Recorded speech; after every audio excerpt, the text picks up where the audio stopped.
People always ask me why I collect Blu-rays and DVDs. Well, first of all, what if the internet goes out? I want something to watch if that's gonna happen. Second of all, I love owning physical forms of things that I like, especially movies that I love. It's a great way for me to express myself and show people what I like. But most importantly, I love to watch a movie in the highest quality possible. I try to see movies in the theater whenever I can, but that's not always possible, especially for the older movies in this collection. Now, I can't own a 70mm IMAX print of Dunkirk, but the next best thing is that I can get the 4K Blu-ray, which is really, really close in quality. Now, I still haven't bought the 4K Dunkirk Blu-ray, but anyways, let's take a look at what is in my Blu-ray and DVD collection.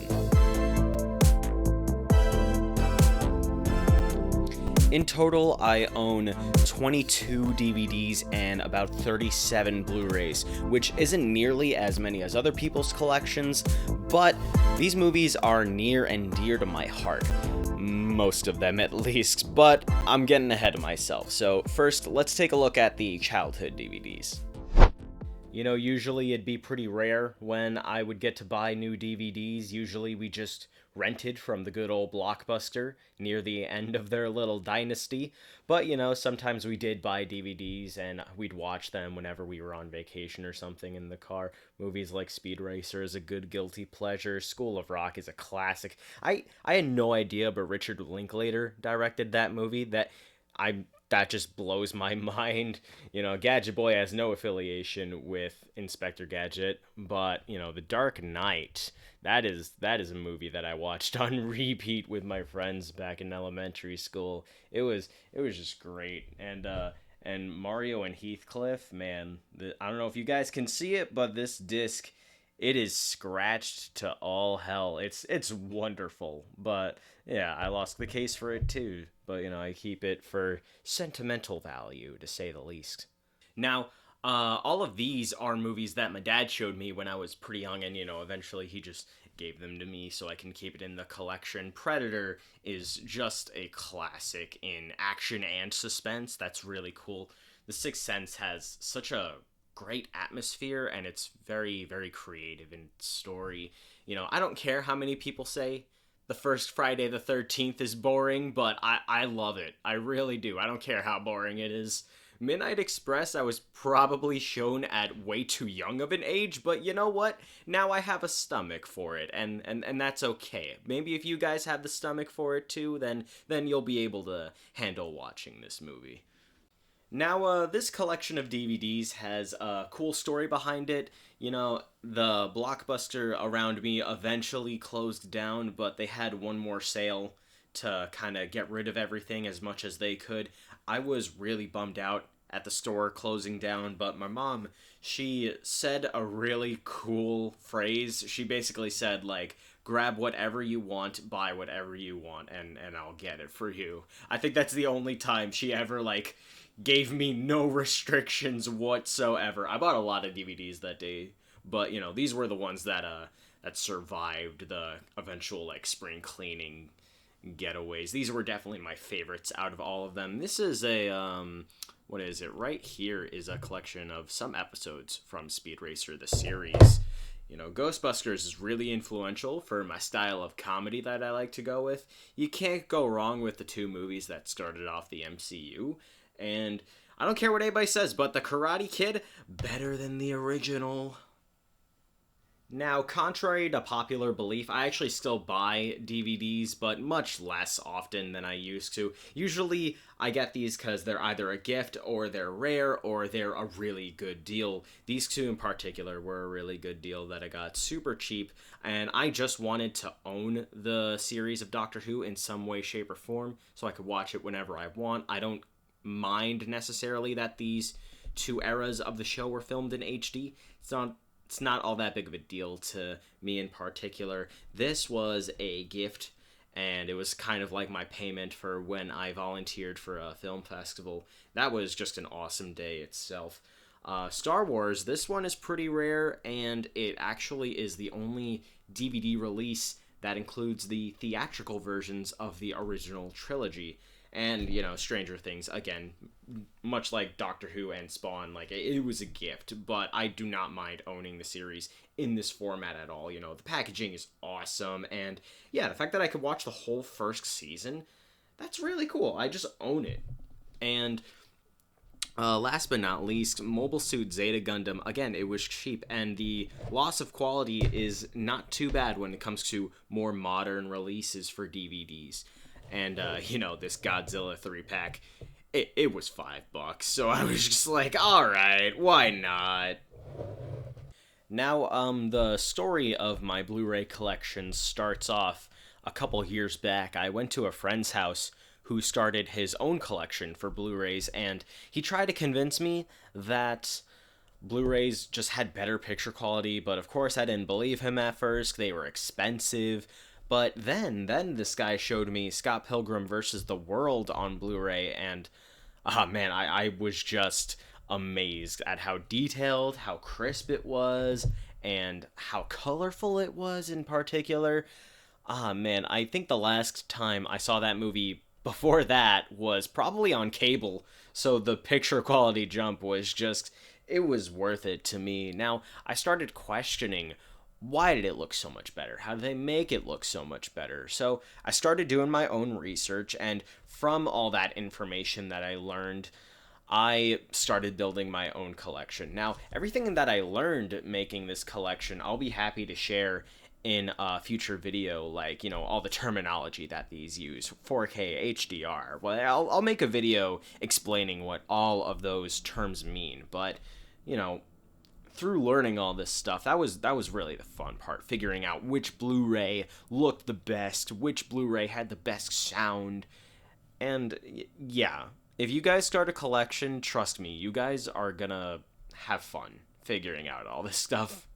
Now, the first Blu-ray I bought was actually this really nice release of American Werewolf in London. The restoration they did on this was just amazing. I know another restoration of this movie is being done by, I believe it's Arrow Video. I could be wrong, though. But, yeah, no, this Blu-ray, you cannot go wrong with it. After that, people started realizing that I liked Blu-rays, so a lot of these are actually gifts. Movies like Mad Max, Power Rangers, the Dragon Ball trilogy, I don't know, Ford v Ferrari, wherever it is, right here it is. A lot of these movies, a lot of these Blu-rays, they were gifts to me, and let me tell you guys, I am eternally grateful for all these people who know that I love movies and who took the time to, figure out what I like. A lot of these movies I was gonna buy on my own, but through people's generosity on birthdays and Christmas, it makes just such a great gift for the collector out there, am I right? I will admit, though, the majority of these Blu-rays I did seek out on my own. Like I said, American Werewolf in London, it's a classic, and it is the first one that I bought out of all of these. I don't even know where I could start. Garo is an obscure Japanese series, so that's fun. I bought Superman Man of Tomorrow just because I wanted to support the movie in some way. I think it's a genuinely good take on Superman and a modern day take on Superman. It's just solid. I owned another 4K release of Godzilla, but this is the 4K release. It's in fact the first 4K Blu-ray that I bought. If I can handle it well, that would be great. And yeah, I bought this one in particular because I knew that the jump to 4K was worth it because they really messed up the colors on the Blu-ray release, and this really fixes it with the HD and R and everything. Back to the Future, you can't go wrong with it. Halloween, you can't go wrong with it. That's not Halloween, that's Logan. Halloween, you can't go wrong with it. I heard that this release, some people love it, some people don't. Some people prefer the 4K release colors on the Halloween movie. But I don't know, I like the Blu-ray in particular. I might make the jump to 4K for that movie soon. The Wizard of Oz. The Wizard of Oz is just wonderful. I don't know how they managed to make this movie look so good considering it was made in the 30s, but let me tell you, this is worth buying. Logan is a particular favorite of mine. This one comes with both the regular and the black and white versions, so that's pretty cool to have. Gran Torino, it just happens to be one of my favorite movies, but I also got it on sale, so that was pretty lucky of me. And now we move on to my all-time favorite Blu-ray releases. These 4 are some of my favorite movies ever. And now all of the movies in my collection I do consider to be favorites of mine, quote-unquote. But these in particular just really stand the test of time. They really all hold a special place in my heart. So I just bought these because I love them so much. You know, these Stanley Kubrick movies, they are all masterpieces. These are Kubrick's 3 best movies, in my opinion, that he's ever done. And Blade Runner with Blade Runner 2049, even though this case is possibly one of the worst designs that Warner Brothers has ever made. I hate it so much, but the movies in general are just masterpieces. They are wonderful. For these 5 movies, I'm probably going to upgrade to 4K in the future because all of these have been remastered in 4K, and they're all wonderful. And these have had 4K releases for a while, but I've just been waiting to save up for them. So look forward to those videos in the future. Baby Driver is much like an old school crime movie with like gangsters and stuff in it, but it has like a modern day spin on it with a lot of stylistic choices. So that's why I like that movie the most. And Creed is just, let me tell you, it is just one of the most motivating movies that I've ever seen. And I've always loved the Rocky movies, but this one in particular, it really speaks to me personally. And with that being said, we move on to my absolute favorite piece in my collection.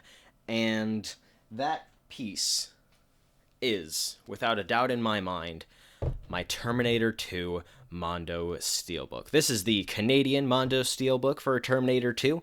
Terminator 2 is one of my all-time favorite movies. It definitely does deserve to be with the hierarchy of my movies. And I got the Canadian one, even though the American one looks great. It is green, whereas this one is red. I just love the color red. I love this design in general. I mean, come on. You can't do any better than this. Out of all of the steelbooks that have been done for Terminator 2, this is, without a doubt in my mind, the best one. I mean, come on. Just look at it. Even the back is cool, and it's minimalistic, and it's just stylish. Come on. Come on, guys. It is amazing. Unfortunately, the movie itself doesn't look as good as it can. I think it looks great, but it could look better. I noticed that there's a lot of digital noise reduction. So a lot of the faces and everything look kind of blurred and smeared, almost as if like you took the smear tool with Photoshop and you kind of smeared everything.